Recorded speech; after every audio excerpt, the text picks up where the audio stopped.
On a découvert des choses absolument hallucinantes dans les méthodes de ces énormes sociétés. Ils ont fait ça en caméra cachée. On va découvrir tout de suite les méthodes d'Amazon. Regardez, c'est édifiant. Pendant 7 heures, avec une seule pause de 30 minutes, je dois vider 42 colis par heure, de 5 kilos en moyenne, soit plus d'1,4 tonne d'articles apportés par jour. À la fin de la journée, le manager nous regroupe pour nous annoncer notre productivité sur la dernière heure. 36. C'est bien ou pas? C'est pas trop. Maman il a fait 46. Le message est clair, mes performances sont comparées à celles des autres et je dois faire mieux. Sur les 5 intérimaires embauchés en même temps que notre journaliste, au bout de 10 jours, 2 sont partis ou ont été remerciés. Une a fait un malaise. Quant à notre journaliste, il a perdu 3 kilos.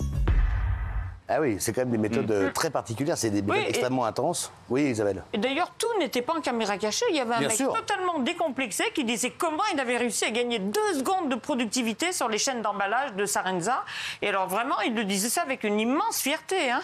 Est-ce que ça pourrait changer vos façons de consommer devant ce genre de reportage? Sally, par exemple.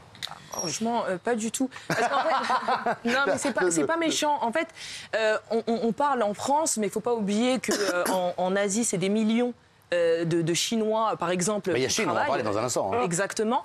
Alors, Chine, ça c'est pas comme la Chine, hein, c'est H-I-N, ça c'est différemment. Hein. Et pourquoi pas tout simplement rajouter des employés pour désengorger un petit peu les usines françaises et pour pas forcément que ça atténue les heures de travail, tout simplement. Ouais, non, moi je suis hyper choqué par ce qu'on a vu parce qu'il faut aussi rappeler un chiffre hyper important, c'est qu'Amazon, ils sont sur le point de licencier plus de 10 000 personnes. Il y a une deuxième vague de licenciements qui va arriver, on ne connaît pas le chiffre. Pourquoi? Pour une raison toute simple, c'est qu'ils ont fait des bénéfices records pendant le Covid, parce qu'on achetait tous comme des fous sur le net. Depuis, ça a baissé, donc ils vont très bien, simplement pour rester dans leurs bénéfices d'origine, ils vont licencier à tort et à travers pour rester... Alors, ils ont des méthodes pour améliorer encore la productivité. Et vous allez voir que les mecs sont carrément traqués, quoi. C'est hallucinant, regardez. Donc en fait, c'est un gant avec un lecteur de code à barre. Celui-ci pèse 45 grammes. Et il est déclenché avec le pouce. On gagne environ 1 ou 2 secondes sur le scan d'un article. Grâce à ce système, les salariés traitent 20 articles de plus par heure. Depuis son bureau, Franck a installé une vraie tour de contrôle. Sur son ordinateur, il suit en temps réel les performances individuelles de ses salariés. Pour ceux qui dépassent l'objectif, il a instauré une prime de 50 € qui s'ajoute au salaire mensuel de base de 1 750 € bruts. Mais gare à ceux qui n'atteignent pas les quotas de production. Ils sont aussitôt repérés. Sur le poste 5, effectivement, en fait, il est en dessous des autres. Donc là, il va falloir aller voir ce qui se passe sur le poste. Ah, c'est terrible, hein, franchement. C'est surtout que c'est malheureux parce que c'est des personnes à la base qui sont des humains et qui sont transformés limite en machines. À la base, ce sont des hommes. Oui, ce sont des hommes, mais c'est vrai que les personnes qui sont autour d'elles les considèrent, et aussi des femmes, les considèrent comme des machines et gagnent toujours en productivité. Et le pire en plus, c'est que ce sont des métiers qui ne sont pas beaucoup payés malgré les choses qui leur arrivent, par exemple au bras, tendinite, etc. Oui, Hélène. Ouais, alors moi je me suis un petit peu renseigné, j'ai appelé un contact chez Amazon au niveau de la communication. C'est vrai que le reportage il n'aura pas été vendu de cette manière-là. Donc la rédac chef du reportage en question a pris contact avec David Lekowitz, le président d'Amazon France Logistique. Ils ont pu justement visiter l'entrepôt pendant à peu près 6 heures. Elle a rencontré une dizaine de salariés qui étaient aussi très contents de la manière dont ils étaient traités chez Amazon. Et ils mettent un peu en valeur le fait que dans le reportage, ça n'a pas existé et qu'ils ont montré que les aspects négatifs. Oui, mais donc, ils ne vont pas faire un reportage pour expliquer combien Amazon... Mais bien sûr. Voilà, mais je pense qu'ils ont donné beaucoup de travail dans des endroits ou dans des zones géographiques où il y avait besoin de boulot. Donc, ouais, il n'y a pas que du mal, du mauvais chez Amazon. Juste, vous connaissez donc Chine, S-H-E-I-N. Je vois que vous avez beaucoup travaillé avec eux, vous. Non, mais moi, je le dis. Alors, en fait, parce que Chine, figurez-vous qu'ils ont une méthode pour vendre leurs produits qui sont... Alors, en fait, c'est comme... Ça ressemble à quelque chose, ça a la couleur de quelque chose, mais c'est pas la chose. Non, ils sont bons. Non, des fois, c'est vrai, ils sont bons. Mais c'est très bon. Ah non, il y a d'autres cibles. Eux, ils sont bons. On va regarder, on en parlera. Les clientes se filment lors de leur grand déballage avec des colis qui débordent de vêtements. Voici à quoi ressemblent les coulisses de ces vidéos. Avec son père Alexandre qui s'occupe de la technique, Stella, 18 ans, réalise 2 vidéos par mois pour la marque chinoise. Là, on a une bonne prise de... Ouais, c'est pas mal ça. Bien, là. Ouais, il y a beaucoup ça de fait lumière. un bon... Tu veux laquelle? La longue. Avec l'habitude, Stella a compris. Suivant. Pour capter l'attention, chaque essayage ne doit pas durer plus de 5 secondes à l'écran. Entre le tournage et le montage, une vidéo pour Shein, c'est 2 heures de travail. Elle n'est pas payée pour cela, En revanche, les vêtements sont offerts. Ah, ils ne sont pas payés. Bah oui. Non, c'est pour lesquels? Non, c'est des micro-influenceurs des fois qui sont rémunérés en échange de produits. Alors c'est du sponsoring quand même, hein. C'est considéré comme du sponsoring quand même. Mais effectivement, ils ne sont pas payés. Il y en a certains qui sont payés. Non mais vous, quand vous travaillez Moi, avec... je suis payée. Oui. Franchement, ça m'aurait étonné. Non, mais non, je dis, c'est pas un secret, il n'y a pas de souci. C'est pour ça. Maintenant, après, Shein, c'est vrai qu'il y a eu beaucoup de polémiques. Il paraît que c'est pas très bien fait. Pour les conditions... Il paraît qu'ils copient tous les modèles sans payer les droits, etc. C'est vrai que c'est un gros bordel. Après c'est des petits prix. Ça permet aussi à des familles de pouvoir s'habiller. Ils n'ont pas la prétention de dire qu'ils sont ce qu'ils n'ont pas. Maintenant, effectivement, c'est des petits prix. Moi, par contre, la qualité, je trouve que pour le prix, elle est plutôt bien. Ce qui a fait bad buzz, ça a été les conditions de travail des employés. Et nous, il y a 15 jours, on a reçu un courrier, je vous l'ai amené, un communiqué de la marque Shein pour nous expliquer que, effectivement, dû aux médias, grâce aux médias, ils se sont aperçus que certains fournisseurs, parce qu'ils sous-traitent des fois, ont eu ils ont maltraité certains employés, et donc ils ont mené une enquête. Voilà, la maltraitance, merci. Ils ont mené une enquête, ils ont mis les moyens. Vous me dites, je vous les donne. Merci, c'est gentil. On se complète bien, vous et moi. Mais voilà, ils ont mis les moyens, ils ont débloqué des budgets et ils assurent du meilleur suivi pour leurs employés. Il faut savoir qu'il y a plus de 1000 entreprises qui fabriquent pour Shein. Voilà, donc va trouver les problématiques à l'intérieur. Après, ça fait peut-être travailler les gens, mais derrière, effectivement, il y a les problèmes de conditions. Et deux, ils payent quasiment peu ou pas d'impôts en France. Donc finalement, c'est assez complexe comme situation. Je pense que mamie est très choquée. Non, mais moi, il y a un truc qui me désespère. Aucun de vous ne l'a dit. C'est que tous les terres agricoles, 550 000 hectares de terres agricoles, alors qu'on en aura besoin dans 20 ans pour nourrir 8 milliards d'individus,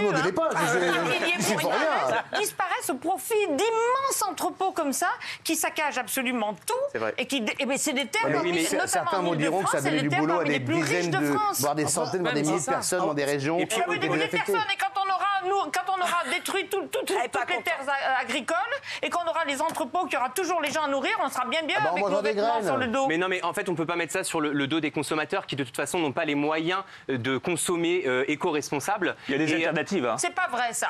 Non, il y a des gens qui n'ont pas le choix. De toute façon, toutes les marques, même celles dont vous êtes habillés, là, qui commencent par un Z, qui commencent par un H, elles sont toutes fabriquées dans les mêmes pays. Oui, Z. Voilà.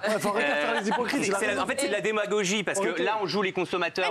Tu sais qu'autrefois, il y avait 2 collections par an. Maintenant, on a créé des collections dans ce genre de magasin et je suis la première à consommer. Tous les 15 jours, t'as un truc qui change. C'est pas vrai que ça a besoin de changer tous les 15 jours.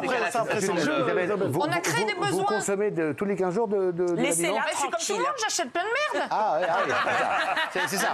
C'est pas aux gens de trouver des solutions, c'est aux gouvernants, ceux qui nous dirigent, de trouver des solutions. C'est pas aux consommateurs.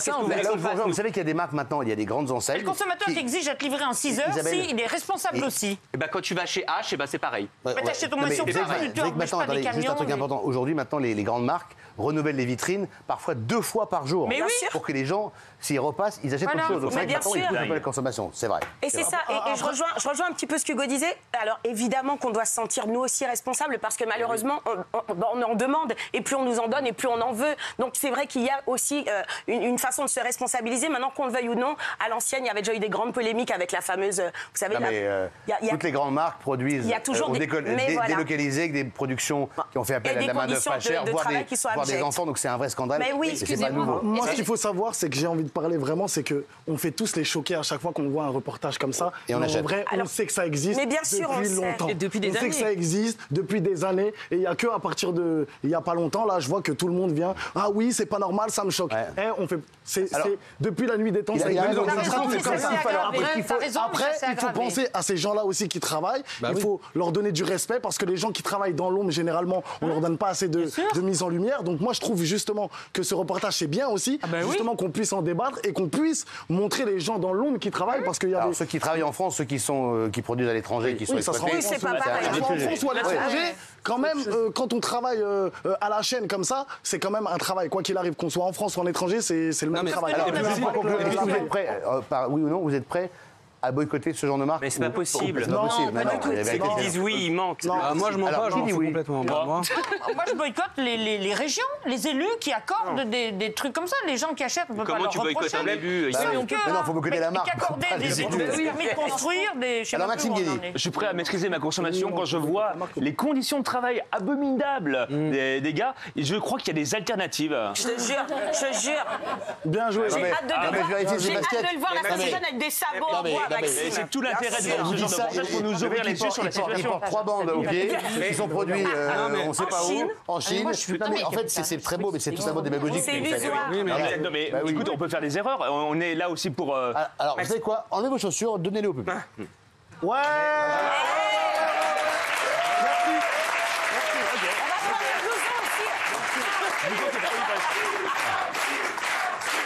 Voilà, très bien. Très bien, voilà. Les offres. Voilà, c'est bien. Le problème dans cette histoire, Maxime, c'est que c'est vrai que lorsqu'on a un bon... Adèle, on pourra faire un petit lien pour les cadeaux. C'est monsieur cadeau. J'ai des chaussettes qui sont produites en France par des entreprises françaises. Très bien. Moi, j'ai mon slip qui est français, le slip français, voilà. Justement, c'est juste qu'aujourd'hui, effectivement, il y a beaucoup d'influenceurs qui font la promo de ces marques-là, notamment comme Shein, juste pour obtenir un sac, une paire de chaussettes gratuites. J'ai fait appel à tous ces influenceurs, contacter des petits producteurs, contacter des gens qui ont besoin aussi de visibilité différemment et arrêter de promouvoir en masse des Shein, ça sert à rien. On va passer à autre chose. Je suis pas d'accord. C'est trop, mais pas que ça. Il faut qu'il y ait un équilibre. La plupart des... Non, Magali, pas dire ça. La plupart des marques. Même quand les grosses marques nous appellent ou pas, ou influenceurs, quand les grosses marques les appellent, ils sont contents même pour nous. Mais bien sûr, si personne fait d'effort, donc du coup on reste comme ça, il n'y a rien qui bouge. Mais bien sûr, c'est comme ça. Et même si toi tu fais l'effort. Il n'a pas les codes, Amal. Ah, il y a pire. Il y a pire. Il n'avait pas compris. Vous n'avez pas compris. Pour conclure, ça a fonctionné, Capital? Ça a bien fonctionné, 3e de la soirée, près de 2 millions. 600 000. Attendez, 2 600 000 et record sur les cibles commerciales.